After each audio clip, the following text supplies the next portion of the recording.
Hello दोस्तों, कैसे हो।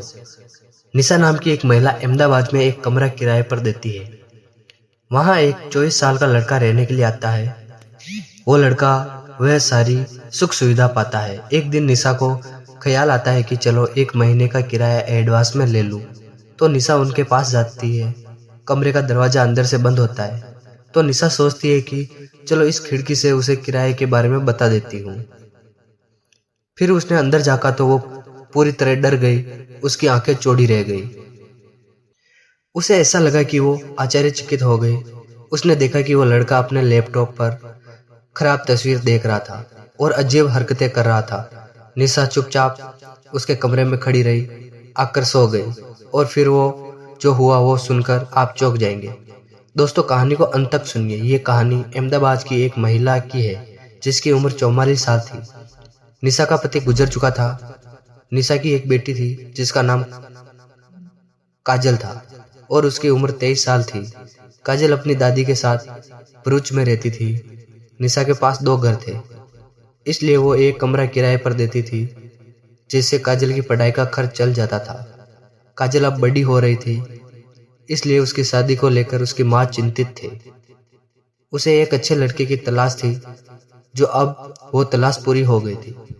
उसने सुमित के लड़के को देखा था। थोड़े समय में रिश्ता मजबूत हो जाता है और 15 दिन बाद सुमित और काजल की शादी धूमधाम से हो जाती है। जब काजल ससुराल जाती है तो वह सबको मिलकर रहने लगती है। थोड़े समय बाद सुमित और काजल के बीच कुछ बातें पर झगड़े होने लगते हैं। एक दिन बात इतनी बढ़ जाती है कि काजल अपने घर छोड़कर अपनी मम्मी के पास आ जाती है।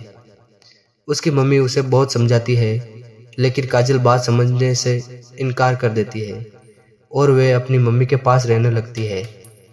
इसी तरह 20 से 25 दिन गुजर जाते हैं। एक दिन काजल अपनी माँ से कहती है, मुझे कुछ दिन घूमने जाना है।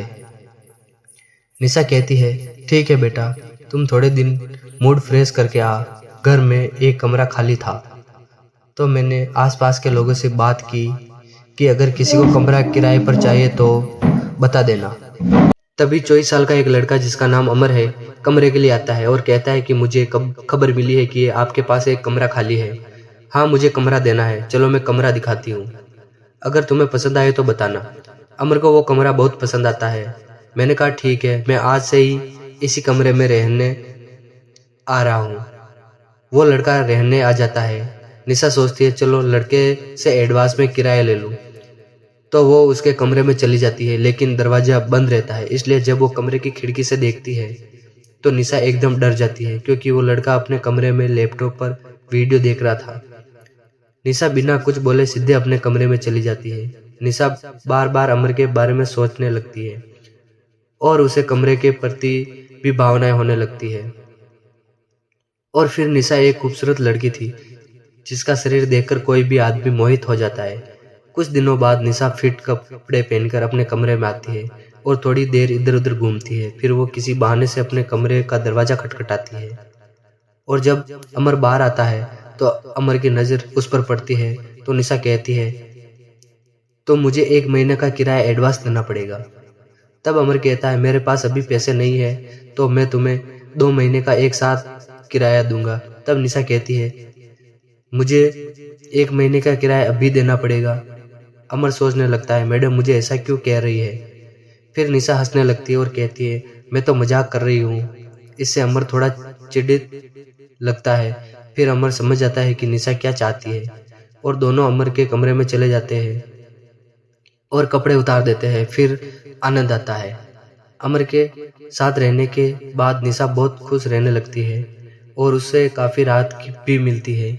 उस दिन के बाद अमर और निशा के बीच अफेयर शुरू हो जाता है और अमर की संगत से निशा को भी संतोष मिलता है। 20 दिनों तक दोनों बहुत मस्ती करते हैं। फिर काजल वापस आती है और अपनी मम्मी के साथ रहने लगती है। तब निशा और अमर का मिलना बहुत मुश्किल हो जाता है। जब काजल सो जाती है तो निशा चुपचाप अमर के कमरे में चली जाती है। थोड़ी देर बाद काजल जाग जाती है और फिर काफी समय तक अपनी मम्मी का इंतजार करती है, लेकिन बहुत देर हो जाती है। फिर भी मम्मी उसके कमरे में नहीं आती है। काजल परेशान होकर उसे ढूंढने लगती है। पूरे घर में खोजती है, लेकिन घर में कभी निशा नहीं मिलती। तभी काजल अचानक अमर के कमरे के पास से गुजरती है। और उसके कमरे से अजीब आवाज़ सुनाई देती है। काजल को उस पर शक होता है तो वह अमन का दरवाज़ा खोल देती है और अंदर एक एक्शन सीन देखती है। तब काजल अपनी मम्मी को डांटने लगती है। उसकी मम्मी उसे समझाने की बहुत कोशिश करती है, लेकिन वह समझने को तैयार नहीं होती और सबको झगड़ा बढ़ जाता है। काजल फिर नज़दीकी पुलिस स्टेशन पहुंच जाती है और अपनी मम्मी को अमन के मामले की रिपोर्ट करवाती है। फिर पुलिस निशा के घर आती है और अमन को और निशा के बीच के रिश्ते के बारे में पूछताछ करने के लिए उसे पुलिस स्टेशन ले जाती है। जब पुलिस उनके रिश्ते के बारे में पूछती है तो निशा कहती है कि इसमें अमन की गलती नहीं है, मैं अपनी मर्जी से उसके साथ रिश्ता बनाया है। और वो पुलिस को कहती है कि मुझे छोड़ दो। पुलिस अमन को छोड़ देती है और वो घर चला जाता है। कुछ दिनों बाद निशा को भी छोड़ दिया जाता है। दोस्तों, इस कहानी का मकसद किसी की भावना को ठेस पहुंचाना नहीं है, बल्कि ये बताना है कि हमारे समाज में कुछ लोग अपनी ज़रूरत पूरी करने के लिए किसी भी हद तक जा सकते हैं। दोस्तों, अगर आपको इस बात से कुछ सीखने को मिलता है तो वीडियो को लाइक करें, चैनल को सब्सक्राइब कर देना। फिर हम कल एक नई वीडियो में मिलेंगे। तब तक इस वीडियो में जो पात्र और घटना है वो पूरी तरह से काल्पनिक है और किसी भी व्यक्ति से उसका कोई संबंध नहीं है। इस बात को ध्यान से सुनने के लिए आपका बहुत बहुत धन्यवाद।